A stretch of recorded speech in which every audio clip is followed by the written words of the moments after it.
Naso. Hayi saphila bafowethu. Amabili amathathu nje. Kunjani? Amabili amathathu nje waphe. Cha ngana kwethu noma usungibamba kanje kodwa ke insizwa ayilinde lilutho. Futhi usila odondweni lendlamlenze ushimane amaqhiza meke intombi seyithathile.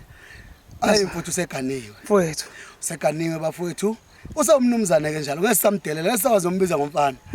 Kodwa ke siphinde sibonge lento yenziwe iSouth Africa yonke ukuthi angazi noma kwenze iqondene ngoba usenkosini kaMpungose noma ama-artist ayasupport ngoba nathi sesibhuduka ibizo manje sifuna ukugana sifuna lento esibonekana lapha eMandaba inhle lonto siyabonga kakhulu bafowethu engathi kungepheze nanoma ubani umuntu ozogana oyophumela ubalatshela izwe lonke simeseke sihlangana nje emnyama ipheko ayihambe zemzini ngikholwa ukuthi ugqugquzelekile kuyimanje nawe nje uyamcabanga uNdlunkulu ukuthi uzowenza njani umntali kufuna ngene manje ekhaya ngokuthi belushila uthi hayi cha bengcokolela nje bekuyicontent oh yeah thatha mamtshali hayi siyabonga mfowethu